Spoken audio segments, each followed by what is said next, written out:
செய்யன் சிவந்தாடையன் செவ்வரை செயலை தன் தளிர் துயல் வரும் காதினன் கச்சினன் கழலினன் செச்சை கண்ணியன் குழலன் கோட்டன் குறும்பல் இயத்தன் தகரன் மஞ்சயன் புகரில் சேவலங்கொடியன் நெடியன்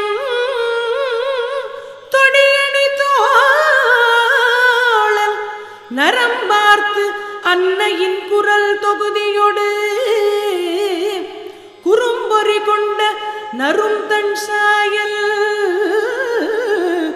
மருங்கில் கட்டிய நிலநேர்பு துகிலினன் முரவுழற் தடக்கையின் இயலையேந்தி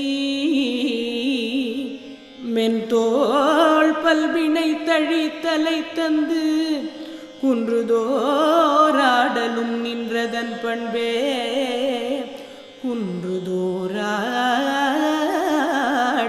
நின்றதன் பண்பே.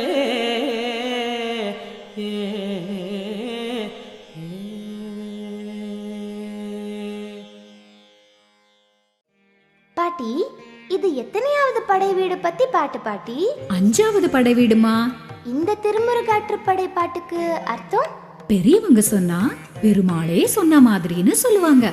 பெருமான பத்தி விஷயம் தெரிஞ்ச பெரியவங்க சொல்றத கேட்போமா?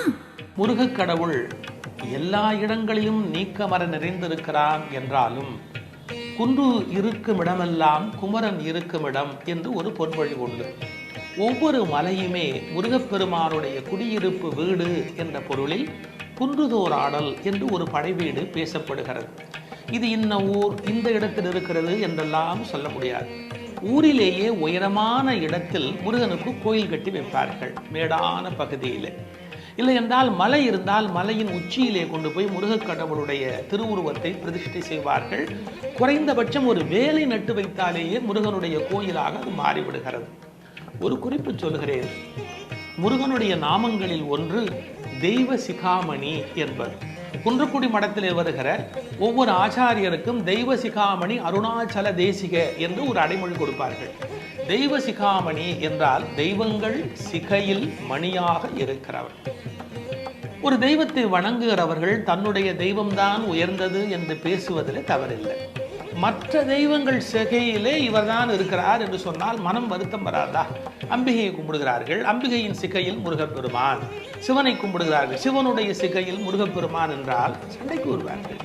ஆனால் சண்டைக்கு வர முடியாதபடி ஒரு வாதம் இருக்கிறது. நீங்கள் எல்லா சுவாமிக்கும் சிலை செய்யும் போது கல் எங்கிருந்து எடுப்பீர்கள்? மலையிலிருந்து எடுப்பீர்கள்.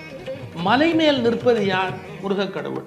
நீங்கள் எந்த சிலைக்கு கல் எடுத்தாலும் முருகனுடைய காலுக்கு கீழே இருந்து கல் எடுப்பதால் எல்லா தெய்வங்கள் சிகையிலும் முருகப்பெருமான் இருக்கிறான். தெய்வ சிகாமணி என்ற திருப்பெயரை அவன் பெற்றிருக்கிறான். அதைத்தான் குன்றுதோராடல் என்பது குறிக்கிறது. ஒவ்வொரு குன்றும் முருகப்பெருமான் இருக்கிற இடம்.